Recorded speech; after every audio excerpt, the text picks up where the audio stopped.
Hindi cinema की सबसे प्यारी माओं में से एक। सालों तक हिंदी सिनेमा में एक्टिव रही अचला सचदेव ने एक से बढ़कर एक फिल्मों में काम किया और लगभग हर बड़े सुपरस्टार की मां का रोल इन्होंने निभाया। इन पर फिल्माया गया वक्त फिल्म का गीत ऐ मेरी ज़ोहरा ज़बी आज भी लोगों को गुनगुनाते हुए आराम से देखा जाता है। फिल्म दिल वाले दुल्हनिया ले जाएंगे में काजोल की दादी माँ के छोटे से रोल में अचला सचदेव ने इतना शानदार काम किया कि लोगों के जहन में उनका चेहरा रच बस गया। आज हम आपको अचला सचदेव की कहानी से रूबरू कराएंगे। हम जानेंगे कि अचला सचदेव फिल्मों में कैसे आई और कैसे करोड़ों की मालकिन रही अचला सचदेव आखिरी वक्त में तंगहाली का शिकार हुई। अचला सचदेव के शुरुआती जीवन के बारे में बहुत ज़्यादा जानकारियाँ उपलब्ध नहीं है।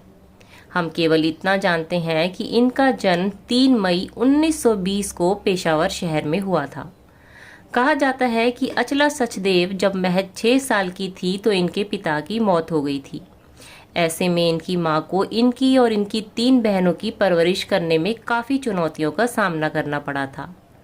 माँ ने जैसे तैसे अपनी 3 बड़ी बेटियों को पढ़ाया और उनकी शादी की, लेकिन अचला सचदेव ने अपनी माँ से साफ कह दिया कि वो शादी तब ही करेंगी जब अपने पैरों पर खड़ी हो जाएंगी। अचला ऑल इंडिया रेडियो के लाहौर स्टेशन में काम करने लगी। यहाँ वो रेडियो नाटकों में हिस्सा लेती थी। देश का बंटवारा हुआ तो अचला अपने रिश्तेदारों संग लाहौर से दिल्ली आ गई और ऑल इंडिया रेडियो के दिल्ली स्टेशन में काम करने लगी। अचला महज 20 साल की थी जब फिल्म फैशनेबल वाइफ में इन्हें काम करने का ऑफर मिला, लेकिन इत्तेफाक से इन्हें इस फिल्म में एक माँ का किरदार मिला था। भोली भाली अचला ने वो ऑफर स्वीकार कर लिया और इस तरह 1938 में रिलीज हुई फिल्म फैशनेबल वाइफ इनकी डेब्यू फिल्म बनी। अपनी पहली फिल्म में अचला ने अपने किरदार को मजबूती के साथ निभाया। अचला की एक्टिंग की हर किसी ने तारीफ की, लेकिन इसी के साथ अचला टाइपकास्ट भी हो गई। अचला को लोगों ने माँ के रोल ही ऑफर करने शुरू कर दिए। मजबूरन अचला ने माँ के किरदार निभाने जारी रखे। फिल्मों में काम करने के दौरान अचला ने रेडियो की अपनी नौकरी भी जारी रखी। 50 के दशक में अचला ने माँ, राही, फुटपाथ, चांदनी चौक, नौकरी, मिस मैरी और अदालत जैसी बड़ी फिल्मों में काम किया। अचला सचदेव ने ज्ञान सचदेव नाम के शख्स से शादी की थी। ज्ञान सचदेव फिल्मों में असिस्टेंट डायरेक्टर की हैसियत से काम किया करते थे। अचला और ज्ञान सचदेव को एक बेटा भी हुआ जिसका नाम रखा गया ज्योतिन। जब अचला को लगा कि उनके जीवन में अब सभी खुशियां आ गई है तो इसी दौरान पति ज्ञान देव से उनकी अनबन होने लगी। कई बार तो इन दोनों के बीच में झगड़े भी होने लगे। रोज रोज के झगड़ों से अजीज आकर आखिरकार अचला ने अपने पति ज्ञान सचदेव से तलाक ले लिया, जबकि इनके तलाक के कुछ महीनों बाद ही इनका बेटा ज्योतिन भी विदेश जाकर बस गया। अचला एकदम अकेली हो गई। हालांकि इस दौरान अचला ने फिल्मों में काम करना जारी रखा। फिल्म इंडस्ट्री के अपने दोस्तों के साथ ही अचला अपनी जिंदगी की तन्हाइयों को कुछ कम करने की कोशिश किया करती थी। देवानंद साहब की पत्नी कल्पना कार्तिक से इनकी बड़ी गहरी दोस्ती थी। कल्पना कार्तिक और अचला सचदेव कई सालों तक एक दूसरे को चिट्ठी लिखकर हालचाल पूछते रहते थे। वहीं सुनील दत्त साहब और राज कपूर साहब से भी अचला सचदेव की अच्छी दोस्ती थी।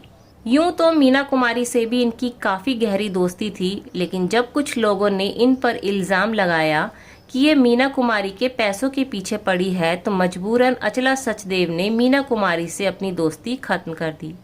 मीना कुमारी से दोस्ती खत्म करने की एक बड़ी वजह अचला के लिए ये रही कि मीना कुमारी की कई हरकतें अचला को कतई पसंद नहीं थी। मीना कुमारी की उन अजीब हरकतों की वजह से उनके बारे में कई तरह की बातें उड़ने लगी थी। ये बातें जब ज़्यादा बढ़ने लगी तो अचला को मीना कुमारी से दोस्ती खत्म करने की एक और वजह मिल गई। अचला जब फिल्म आदमी और इंसान की शूटिंग कर रही थी तो इनका बड़ा ज़बरदस्त एक्सीडेंट हो गया था। जिस गाड़ी में इनका एक्सीडेंट हुआ था उसी गाड़ी में इनके साथ पूनम सिन्हा भी सफ़र कर रही थी। हालांकि तब तक पूनम सिन्हा की शादी शत्रुघ्न सिन्हा से नहीं हुई थी। गाड़ी आराम से अपनी चाल चली जा रही थी कि अचानक ड्राइवर को एक तेज नींद का झोंका आया और गाड़ी तेज रफ्तार से एक पेड़ से जा टकराई।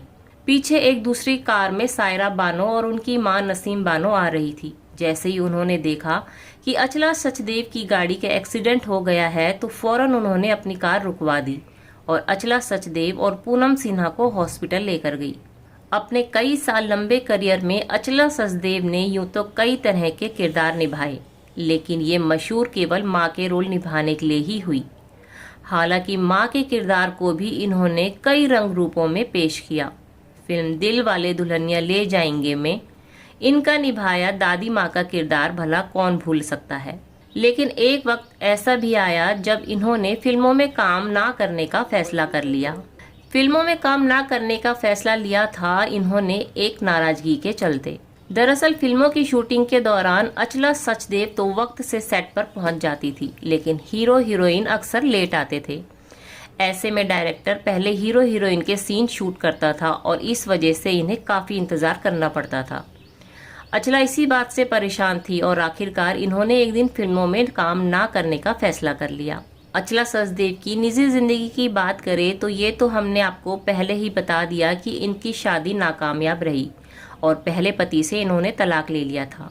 फिर सालों बाद इन्होंने दूसरी शादी की क्लिफर्ड डगलस पीटर्स नाम के एक विदेशी से। क्लिफर्ड से इनकी मुलाकात यश चोपड़ा की एक फिल्म की शूटिंग के दौरान हुई थी। उस वक्त अचला अकेले जिंदगी गुजार रही थी और क्लिफर्ड की पहली पत्नी दुनिया छोड़कर जा चुकी थी, तो वो भी किसी साथी की तलाश में थे। पहली ही मुलाकात में अचला और क्लिफर्ड एक दूसरे को पसंद करने लगे थे। क्लिफर्ड से शादी करने के बाद अचला उनके साथ पुणे आ गई। दरअसल पुणे के भौसारी इलाके में क्लिफर्ड की एक फैक्ट्री थी जिसका नाम था मॉरिस इलेक्ट्रॉनिक्स। यहाँ कुछ वक्त बिताने के बाद अचला सचदेव अपने पति क्लिफर्ड के साथ हडपसर में रहने के लिए आ गई। हडपसर आने के कुछ सालों बाद पीटर की मौत हो गई और अचला जी एक बार फिर से अकेली हो गई। बढ़ती उम्र जब इनके शरीर पर हावी हो गई तो इन्होंने जनसेवा फाउंडेशन नाम की एक संस्था को अपना फ्लैट इस शर्त पर दान कर दिया कि जब तक वो जिंदा है तब तक जनसेवा फाउंडेशन को उनकी देखभाल करनी होगी। जनसेवा फाउंडेशन के साथ ये करार किए अचला सचदेव को अभी 5 साल का वक्त ही हुआ था कि साल 2011 में एक दिन ये अपनी रसोई में फिसलकर गिर गई और बुरी तरह से घायल हो गई। इनके एक पैर में फ्रैक्चर हो गया और सिर में भी काफी चोटें आई। सीटी स्कैन में पता चला कि इनके ब्रेन में कई जगह खून के थक्के जम गए हैं। अस्पताल में इलाज के दौरान ही ये पैरालाइज की शिकार हो गई और इनकी आंखों की रोशनी भी चली गई और आखिरकार 30 अप्रैल 2012 को 91 साल की उम्र में अचला सचदेव ने इस दुनिया को हमेशा के लिए अलविदा कह दिया।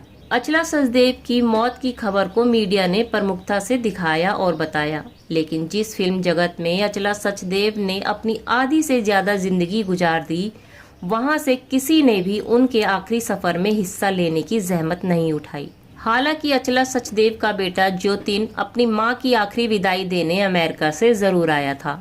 अचला के आखिरी सफर में उनके कुछ रिश्तेदारों और दोस्तों को मिलाकर कुछ 40 लोग शरीक हुए थे। अमिताभ बच्चन और एकता कपूर ने अचला सचदेव को श्रद्धांजलि जरूर दी, लेकिन किसी और ने तो अचला सचदेव को याद करना तक गवारा न समझा।